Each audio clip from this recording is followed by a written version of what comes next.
All right, we're back. And yes, we are still talking about functions. And you know what? That's a good thing because they come up a lot on the SAT.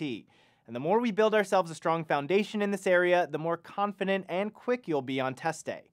In this lesson, we'll go over the values of x that result in specific values of f of x.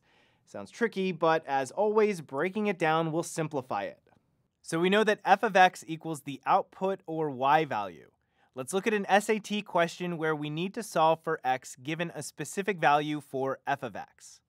If the function f of x equals 3x plus 1 and f of x equals 10, then which of the following is the value of x? Our answer choices are A, 1, B, 2, C, 3, and D, 11. As always, we'll underline the facts, circle the keywords, and label the answer choices, which in this case represent possible values of x. So the question isn't stating that x equals 10, the question says that f of x equals 10. We're being asked, what is x when f of x equals 10? So if we substitute 10 in for f of x, we find that the equation to be solved is 10 equals 3x plus 1. Since the answer choices are possible values of x, we can back solve. So let's start checking the answer choices with choice C. We'll plug answer choice C, which is 3, into our equation in place of x.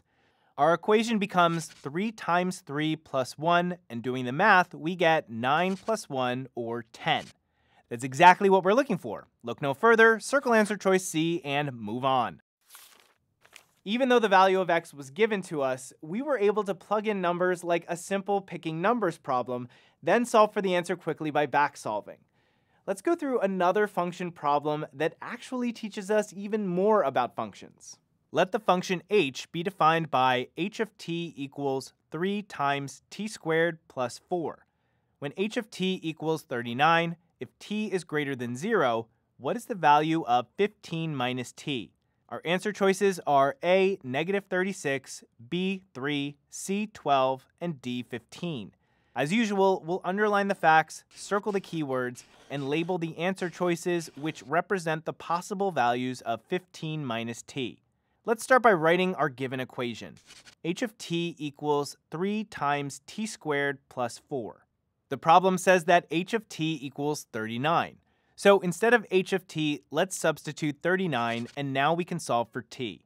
First, we'll divide by 3 to get 13 equals t squared plus 4, and subtracting 4 from each side, we find that 9 equals t squared, and taking the square root of both sides, plus or minus 3 equals t.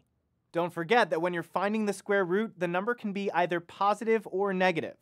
Here, we're told in the problem that t is greater than 0, so t doesn't equal plus or minus 3, t equals only positive 3. But we aren't done yet.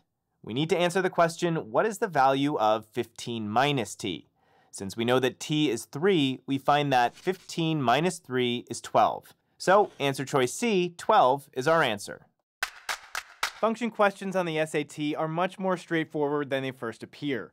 We covered how to solve functions expressed algebraically to find x given a specific f of x, as well as to solve problems when functions are expressed differently.